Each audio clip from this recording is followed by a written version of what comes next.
Thanos, ang nilalang na nagtagumpay kung saan nabigo ang lahat. Pero isang tanong ang matagal nang bumabagabag sa mga hardcore fans. Did he really win fairly? O may ginamit siyang shortcut na hindi ipinakita sa lahat? May mga detalye sa Infinity War na tila glitch or inconsistencies. At kapag pinagdugtong-dugtong mo, parang may daya. Balikan natin ang sandali ng snap. Lahat ng galaw, mula sa labanan sa Titan hanggang sa Wakanda, ay tila sabay-sabay. Pero, paano nagkataon na eksaktong lahat ay umayon sa pabor ni Thanos?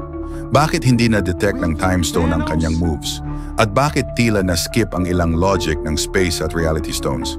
Ito ang tinatawag ng mga fans na Infinity Sync glitch. Ang theory na nagsasabing hindi sabay gumana ang mga bato, kundi may pre-programmed timeline si Thanos. Sa isang eksena, sinabi ni Doctor Strange, there was no other way. Pero sa 14 na milyong possibilities, isa lang ang pinili niya. Yung panalo si Thanos? At bakit niya binigay ang Time Stone ng ganun-ganun lang?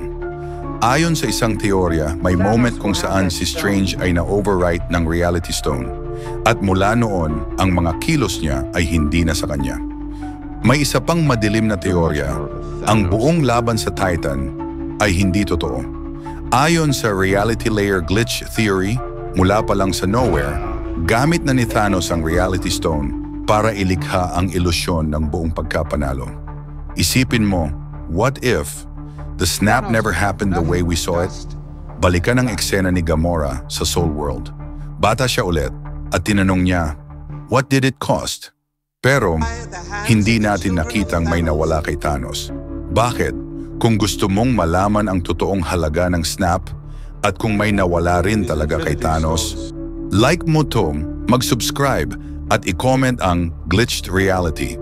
Pero may isang tanong na hindi pa rin sinasagot ng Marvel. Paano niya alam kung paano gamitin ang lahat ng Infinity Stones nang sabay-sabay kung wala pa siyang training?